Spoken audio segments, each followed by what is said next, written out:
Hey, it's Tucker Carlson. Hi, Tucker. This is Joe Lindsley talking to you from Lviv, Ukraine. And we both knew each other back in Washington. We both are alumni of the Weekly Standard magazine. And the last time I spoke with you, I was quite literally on the run, if you remember, from the empire of News Corporation and Roger Ailes. And since I'm here on the ground in Ukraine, I thought I could offer a few perspectives about the reality here. I've been here every single minute since Russia's invasion, February 24th, 2022. Let's listen to what you had to say. This morning, it looks like somebody blew up the Kakhovka Dam in southern Ukraine. The rushing wall of water. Whoa, I'm sorry. Did you say rushing wall or Russian wall of water? Small clarification. Wiped out entire villages, destroyed a critical hydropower plant, and as of tonight, puts the largest nuclear reactor in Europe in danger of melting down. So, if this was intentional, it was not a military tactic, it was an act of terrorism. The question is, who did it? Well, let's see. The Kakhovka Dam was effectively Russian. It was built by the Russian government. And Tucker, as we speak, we have an air raid alarm right now, just to give you a little dose of the real reality here in Ukraine. The question is, who did it? Well, let's see. The Kakhovka Dam was effectively Russian. It was built by the Russian government. It currently sits in Russian-controlled territory. The dam's reservoir supplies water to Crimea, which has been, for the last 240 years, home of the Russian Black Sea Fleet. Probably important to note that it was built by the Soviet Russian government. I hope you still believe this, but a horrible, tyrannical regime that caused massive amounts of death and suffering and had no respect for freedom. They built these dams. They flooded homelands of the Cossack people, who had actually the first constitution, one of the first constitutions in 1711, the Constitution of the Cossacks, and the Russians built these dams and destroyed their lands. But let's just remember that it was built by the Soviets in Moscow. Blowing up the dam may be bad for Ukraine, but it hurts Russia more. And for precisely that reason, the Ukrainian government has considered destroying it. Right now, it sure as hell is hurting a lot of Ukrainians. For one, it's making people outside of Ukraine fearful, once again, of Russia. And it's taxing a lot of Ukrainian resources as Ukraine prepares or is already, maybe perhaps there already is a counteroffensive. This is a huge ecological and humanitarian disaster. So it's all hands on deck to help out. Almost everyone I know is helping in some way. So I'm not sure that it helps Ukraine, Tucker, in any way. And we can look at how, as we go through your video here, how this might benefit Russia. But everyone wondered at the outset of Russia's full-scale invasion why Russia did not automatically hit Ukrainian infrastructure. And it's because clearly they thought they could take over the country. And they knew the infrastructure was pretty great here. And so they didn't want to destroy it. They wanted that intact. And it was only in October of last year, 2022, after many months of war, when Russia realized this was going to take a lot longer, if they could try to control Ukraine, it was not going to be easy. Only then, in October 2022, did Russia start to attack Ukrainian infrastructure. And it was brutal. They didn't hold back. I hope we can remember this. Almost every Monday for a while, and then every couple weeks, the Russians had targeted attacks, really destroying so much of Ukraine's power grid, hoping they could freeze Ukrainians out. And that didn't work. You couldn't break their spirit. People found ways to survive. It was a difficult winter. A lot of days with no electricity, no hot water, sometimes no cell phone or internet communication. But it didn't work. And everyone's been wondering, what's Russia's next move? Well, they couldn't freeze Ukraine. And so now it's summertime, and they hit a different type of infrastructure, making massive floods in the summer, causing all kinds of hell. It's very possible. At least consider it. In December, the Washington Post quoted a Ukrainian general saying his men had fired American-made rockets at the dam's floodgate as a test strike. So really, once the facts start coming in, it becomes much less of a mystery what might have happened to the dam. Any fair person would conclude that the Ukrainians probably blew it up. All right, you talk a little bit later in this video about logic, and we have to be logical and weigh things in the balance. Ukrainians, when they wanted to destroy the bridge over the Dnipro River to prevent Russians from getting to the Kherson city side of Kherson region, it took days and days of shelling using some of the best American equipment, the HIMARS, high mobility mobile rocket launchers, days and days to hit a bridge in order to finally make that bridge unusable by the Russians. The dam is a hell of a lot stronger, built by the Soviets to withstand even nuclear attacks, than that bridge. And it just doesn't seem what weapons would the Ukrainians have used. They could not sabotage it up close because the Russians had actually already destroyed a portion of the dam to prevent the Ukrainians from even having access to it. So the Russians had control of it. And if you look more closely at it, and if you look at what the Russians did, simple history, Tucker, 1941, when the Nazis and the Soviets were fighting over this territory, 1941, upriver, about 100 miles, a little bit more than 100 miles, the Russians blew up a massive dam just about the size of the Kakhovka Dam, and wiped out maybe up to 100,000 Ukrainian civilians in those Zaporizhian fields. They've done it before. It's possible they could do it again, and it looks like it had to be the only way you could have an explosion of that magnitude with that serious concrete. Probably had to come from the inside. We at least have to consider that. As you would assume, they blew up Nord Stream, the Russian natural gas pipeline, last fall. And in fact, the Ukrainians did do that, as we now know. It's not like Vladimir Putin is anxious to wage war on himself. No, of course not. He's not trying to wage war on himself. He's been hell-bent on trying to destroy Ukraine. He's made it very clear. And is clear of his hatred of the Ukrainian people, says they're actually Russian. They say they're not because they're not. And he's also a pretty good chess player and has had plenty of sneaky moves. Remember, Putin was the one telling the world in January and February he was not going to invade. And so it's really hard to take his word on anything. And on the question of Nord Stream, there's a lot of questions. There's not a definitive answer yet. And we look at who stood to benefit from that. There is a possibility that the countries like France and Germany, who were to receive gas from Russia, if Russia had destroyed it, they could say that they're owed damages from Gazprom because of Russia's failure to deliver. But if Russia could blame it on Ukraine or NATO or the United States, then Russia can't be held accountable. But then Russia can get out of not having to deliver the gas per its contract. So that's a distinct possibility.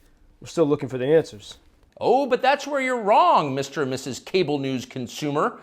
Vladimir Putin is exactly that sort of man, the sort of man who'd shoot himself to death in order to annoy you. It's not that we're saying he's going to shoot. He's trying to annoy us. Clearly, he wants to win, and he's doing all he can to win. It's proved a lot tougher. It's a long chess game, and this has been about crushing free people who do not want to be controlled. And Tucker, I mean, if you look more into it, you'll see how Ukrainians, especially in the revolution of 2014, and now have resisted the global elite. Truly, they've resisted it. We'll get into that a little bit later.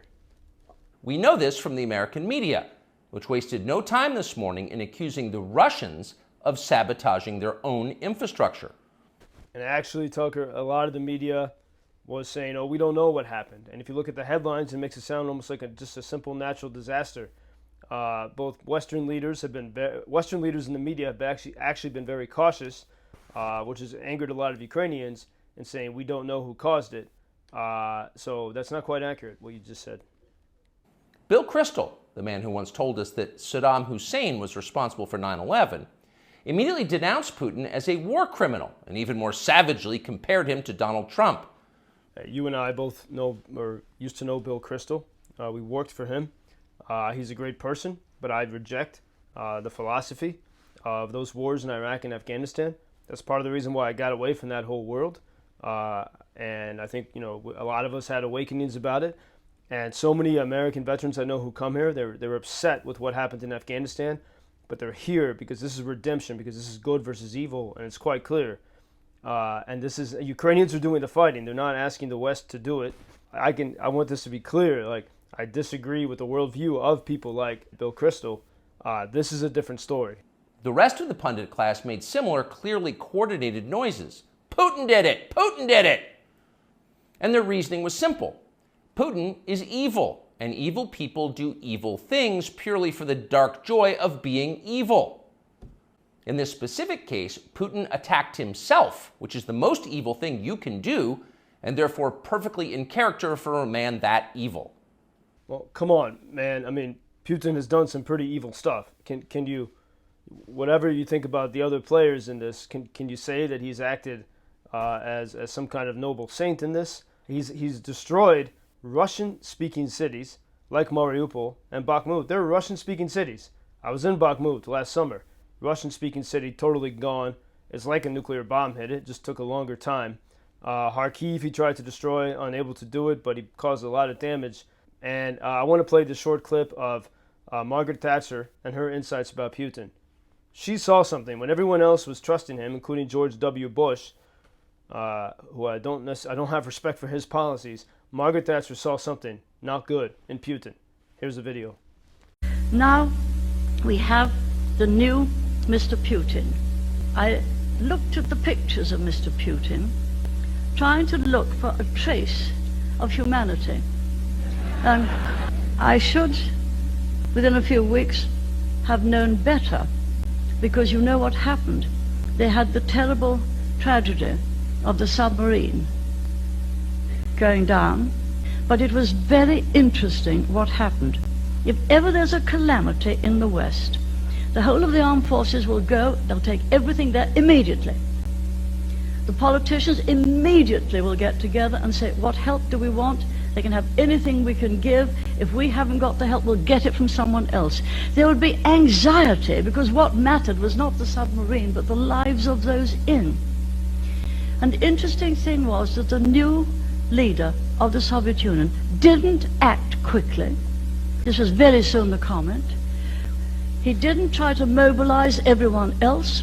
We didn't know whether we could help, but we were all ready to go and help, and sent some of the small submarines that we had just for such an occasion. But that, my friends, was very, very revealing indeed. They still do not value human life in the same way that we do. No one who's paid to cover these things seemed to entertain even the possibility it could have been the Ukrainians who did it. No chance of that. Ukraine, as you may have heard, is led by a man called Zelenskyy. And we can say for a dead certain fact that he was not involved. He couldn't have been. Zelenskyy is too decent for terrorism. Now, you see him on television, and it's true you might form a different impression. Sweaty and rat-like, a comedian turned oligarch, a persecutor of Christians, a friend of BlackRock.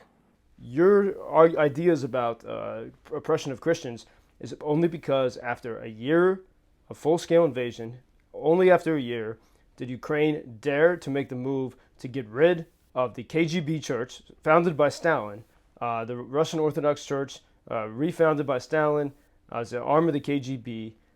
They had spies everywhere, even here in Western Ukraine, where no one goes to that church, hardly anyone, because this is a Greek Catholic country.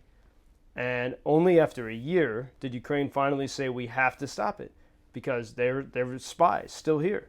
And just, you have to look at the evidence. But to castigate Ukraine in this way is absolutely, I mean, you are ignoring the country in Europe that is the most religious and traditional, but in a very tolerant and welcoming way. And maybe that's why it doesn't jibe too much with you. But, you know, it's much more religious than Hungary, by the way, a nation that you love so well. And regarding BlackRock and the European Union and so many others, yes, people are coming in to take advantage. Some of them are coming to help. And Ukraine has to be very careful about this. But yeah, it's things to be concerned about. But don't believe your own eyes. Actually, Mr. Zelenskyy is a very good man. The best, really. As George W. Bush once noted, he is our generation's Winston Churchill. Well, as someone who worked for people who knew Churchill, my old boss's wife, the Lady Williams, was Churchill's last private secretary. I know a lot of stories about who Churchill was as the man. Certainly not perfect, but noble and courageous. And we forget President Zelenskyy could have gone into exile very easily. He would have been welcomed in exile. He did not. He stayed when his life was under threat. That we can't deny. It's clear. Of all the people in the world, our shifty, dead-eyed Ukrainian friend in the tracksuit is uniquely incapable of blowing up a dam. He's literally a living saint, a man in whom there is no sin. That's why Lindsey Graham is so attracted to him.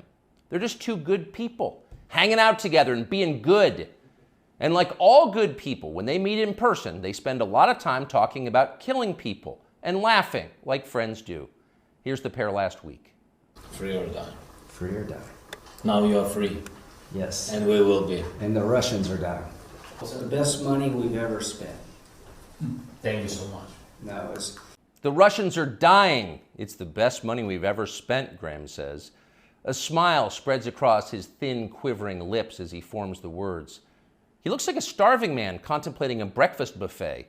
The aroma of death has aroused Lindsey Graham. Thanks so much, replies Zelenskyy. If you look, Tucker, at when Lindsley is talking so blithely about death, Zelenskyy responded very calmly and politely, but it wasn't hail fellow well met, because Zelenskyy has seen, and like everyone here, been surrounded by death and the threat of death, of evil destruction. It was a very different persona. Lindsey Graham has caused a lot of problems for us, but Ukrainians have to appreciate the fact that he's willing to stand and here against evil. And I think so many people who've come here are awakened by it. Look at Georgia Maloney, a great hero to many conservatives. She is very powerful at standing up to the global elite. She took on President Macron, and when she came here and she saw the destruction in the Kyiv suburbs, she was moved and transformed, and she is one of the fiercest proponents of Ukraine. She was transformed by coming here to visit and seeing the courage and the strength of the people. So let's look to people like her rather than so many American senators who maybe have to do some penance for past deeds of war. And at the same time, yeah, it's much better than money we spend in Afghanistan. No American soldiers have to fight here or are going to fight here. Ukrainians are doing the fight. Simply give them the tools. It's a pretty unique situation. Now, if you don't want to, that's fine, but let's not spread lies about what Ukraine is and what's actually happening here. See, there's nothing dark here. Just two middle-aged guys celebrating the killing of a population. They don't seem like the kind of people who'd enjoy flooding villages or starting a famine. See, when Lindsey Graham talks like that, that's what people say when they haven't been that close to the death. They speak very blithely about it, but that's different here. People are much more serious and sober about it here. That's not Zelenskyy's fault. There's nothing dark here. Just two middle-aged guys celebrating the killing of a population. Whoa. Which population is being killed? It's not the Russian population, except for the population of soldiers and prisoners they are sending to their deaths in Ukraine. It's the Ukrainian population, Tucker. Come on, man. Do you think that's made up? The cities that have been totally wiped out. Right now, we're under air alarm. Who knows what's coming? They don't seem like the kind of people who'd enjoy flooding villages or starting a famine. And in any case, who cares if they are? It's really not your business. Your job is to support Ukraine. Watch Nikki Haley, a Republican candidate for president, explain this principle on CNN. A win for Ukraine? Yeah, and Nikki Haley, we can skip this part because she changes her tune and she's all over the place. Not a big fan. It's in the best interest of our national security for Ukraine to win. We have to see this through. We have to finish it. See? It's very easy to understand. It is vitally important for you to support Ukraine because it's necessary for Ukraine to be supported by you.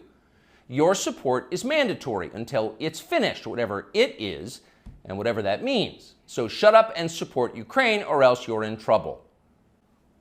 Back when they still taught logic, statements like this were known as tautologies. Something is true because it is. The more you repeat it, the truer it becomes. It's a self-reinforcing reality. All right, we'll end it on this, but I don't like the terms left or right. I think you don't either. But too many people who are rightly skeptical of the American government have just not done any research to see the actual reality here in Ukraine. And Ukraine's caught in the middle. You could be such a good ally here because I think a lot of bad forces from Beijing and Washington, I've already seen some of that here on the ground from Washington. People want to come in and make money and benefit from this. Some people don't want victory too soon. Many people in the Pentagon are afraid of a quick victory for Ukraine for two reasons. They're afraid of the radical democracy here, the Maidan public square democracy, where at any moment the people can decide, remind the regime that they really are in charge. The people are the regime here. And two, they can't imagine a world without Moscow. It's like training wheels in our mind. They're just terrified of a world. It'd be an uncomfortable idea, or they can't imagine the real idea of victory. And so you could be a great ally and see that Ukraine actually stands in the middle of this. And these are people who truly believe in freedom. And I've been here every moment since the pandemic, and I've seen that freedom every single day. And that means they're uncontrollable. That means they've been fighting corruption better than anyone these past 8 years. So hopefully, I hope maybe we can have some dialogue about this in the future. True, like dialogue in the Socratic sense. And maybe even you'll come visit and see the reality. It's very possible. You're welcome anytime.